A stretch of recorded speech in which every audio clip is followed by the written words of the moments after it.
नमस्कार। बिहार में जो लोग कॉलेज में पढ़ रहे हैं या एडमिशन लेने का सोच रहे हैं, उनके लिए एक बहुत बड़ी, बहुत ज़रूरी खबर है। राज्य की पूरी हायर एजुकेशन सिस्टम में एक बड़ा बदलाव होने जा रहा है। तो चलिए आज इसी को समझते हैं कि आखिर इसका असर क्या होने वाला है।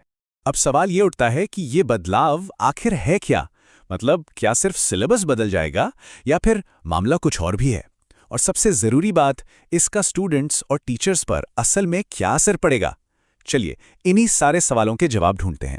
तो ये है सबसे बड़ी खबर। सोच कर देखिए, चाहे कोई पटना में पढ़ रहा हो या दरभंगा में, छपरा में हो या भागलपुर में, अब बिहार की सभी यूनिवर्सिटीज़ में अंडर ग्रेजुएट और पोस्ट ग्रेजुएट कोर्सेज के लिए सिर्फ एक कॉमन सिलेबस होगा। मतलब सीधा है, पूरे राज्य में पढ़ाई का लेवल एक जैसा, एक स्टैंडर्ड। लेकिन सवाल यह है कि इतने बड़े बदलाव की जरूरत पड़ी ही क्यों? आखिर ऐसी क्या समस्या थी जिसे ठीक करने की कोशिश हो रही है? तो देखिए, इस पूरे बदलाव की जड़ में है नेशनल एजुकेशन पॉलिसी यानी एनईपी 2020। अब ये पॉलिसी तो पूरे देश के लिए है, लेकिन बिहार में दिक्कत ये हो रही थी कि हर यूनिवर्सिटी इसे अपने अपने हिसाब से लागू कर रही थी। कहीं पर आधा अधूरा लागू हुआ तो कहीं पर हुआ ही नहीं। और इसी वजह से पूरे स्टेट की एजुकेशन सिस्टम में कोई एकरूपता, कोई यूनिफॉर्मिटी थी ही नहीं। अब जरा इस कंपैरिजन को देखिए, इससे बिल्कुल साफ हो जाएगा कि असल प्रॉब्लम थी क्या। एक तरफ है अभी की हालत, दूसरी तरफ है नया लक्ष्य। मतलब एक स्टूडेंट के लिए एक यूनिवर्सिटी का सिलेबस दूसरी से एकदम अलग हो सकता था, लेकिन अब गोल बिल्कुल क्लियर है। इन सारी गड़बड़ियों को खत्म करके पूरे राज्य के लिए एक कॉमन सिलेबस और एक ही स्टैंडर्ड तैयार करना। तो इस प्रॉब्लम का सल्यूशन क्या है? ये जो नया यूनिफाइड सिलेबस आ रहा है, इसमें आखिर है क्या खास? चलिए इसके मेन पॉइंट्स को समझते हैं। इस नए सिलेबस की बुनियाद आप कह सकते हैं 3 बड़े आइडियाज पर टिकी है। पहला है इंडियन नॉलेज सिस्टम यानी भारतीय ज्ञान प्रणाली पर फोकस। इससे स्टूडेंट्स अपनी संस्कृति और विरासत को और बेहतर तरीके से समझ पाएंगे। दूसरा, रिसर्च वर्क पर जोर। मतलब अब रटने वाला सिस्टम नहीं, बल्कि कुछ नया खोजने के लिए मोटिवेशन मिलेगा। और तीसरा, अपनी स्थानीय भाषा में पढ़ाई करने का मौका, जिससे सीखना समझना और भी आसान हो जाएगा। अब जाहिर सी बात है, इतना बड़ा बदलाव कोई एक इंसान तो कर नहीं सकता।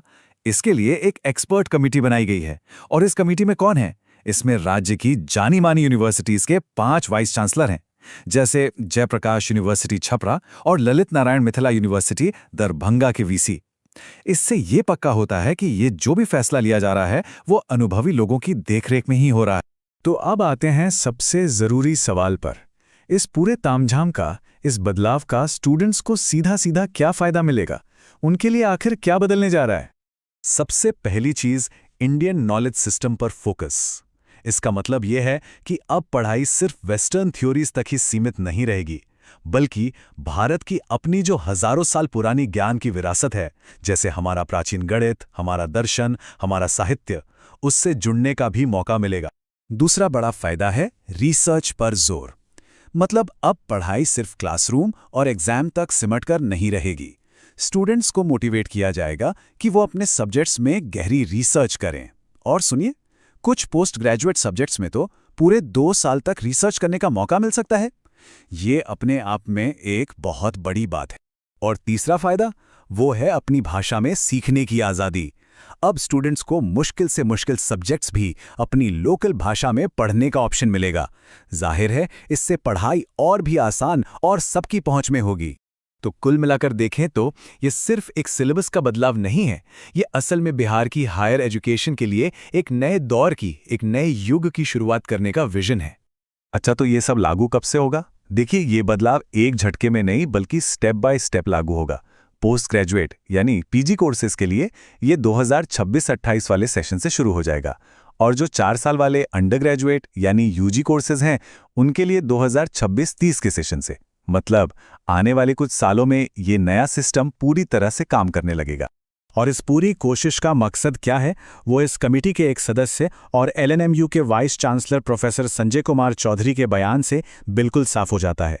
उन्होंने कहा, सिलेबस में एकरूपता लाई जाएगी। इससे एनईपी के प्रावधान राज्य के सभी विश्वविद्यालयों में एक समान रूप से लागू हो सकेंगे। और सच पूछिए तो यही इस पूरे बदलाव का निचोड़ है। तो आखिर में हम यही कह सकते हैं कि ये कदम बिहार के एजुकेशन सिस्टम में यूनिफॉर्मिटी और क्वालिटी लाने की एक बहुत बड़ी और ज़रूरी कोशिश है। प्लान तो कागज़ पर बहुत अच्छा लग रहा है ना, लेकिन असली सवाल वही है, क्या ये बदलाव ज़मीन पर भी उतना ही असरदार होगा? क्या ये वाकई बिहार की हायर एजुकेशन को एक नई और बेहतर दिशा दे पाएगा?